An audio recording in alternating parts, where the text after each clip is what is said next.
The great blizzard gathering strength and poised to bear down on millions of American families across the Northeast. Experts say it could be the worst snowstorm in a century. Our extreme weather team is on the storm front, and ABC's meteorologist Ginger Z is out where the storm is about to move in. Ginger.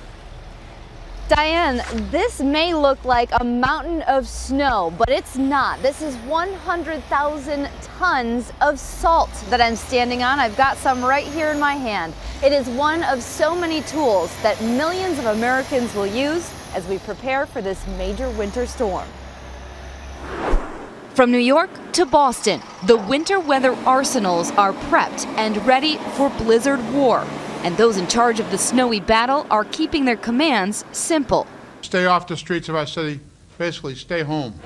In a chaotic Salem, Massachusetts supermarket, the fire department was called in because there were just too many people stocking up. What'd you get? We got all the provisions, the junk food, the real food, the water. Here's how it all goes down. A storm slamming the Great Lakes now will join forces with another one from the south. Combined, it forms a monster nor'easter that will sit and spin just off the coast. And then there's the wind. Wind gusts will reach 50 to 60 miles per hour from Philadelphia to Boston. We have more than 250,000 tons of salt on hand.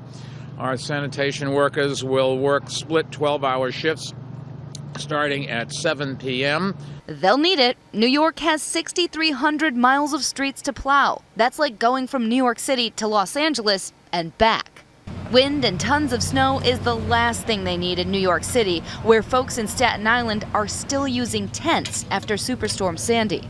Hopefully we can supply them with enough food, hot food, to get them through, before the storm starts. This storm comes 35 years after the historic blizzard of 1978. 2 feet of snow and 70-plus mile-per-hour winds paralyzed the Northeast.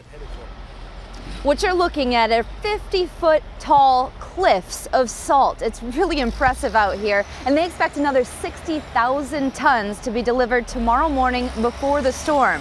What I expect is to be using these tomorrow at this time because they're ski goggles. I'll need them with all the wind and snow.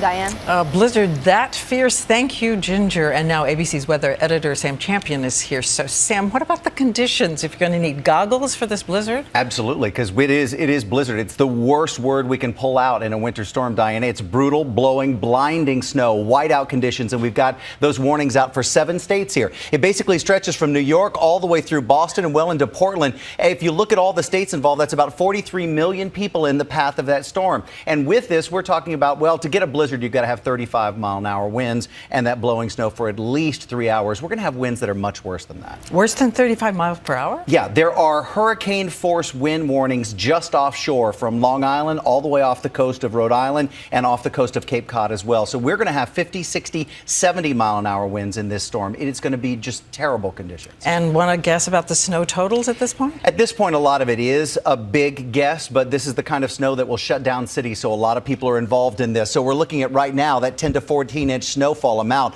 solidly looking for maybe a foot around New York City. Boston will see some of the worst conditions with 18 to 24 inches of snow, but we do feel like in Massachusetts, Vermont, and on into Maine, there'll be an inland area, Diane, that comes in with that wind, that 50-mile-an-hour wind, and more than 2 feet of snow by the time we're done with World News on Saturday night. All right, going to be a big day for you tomorrow, for all of us. Yeah. Thank you, Sam.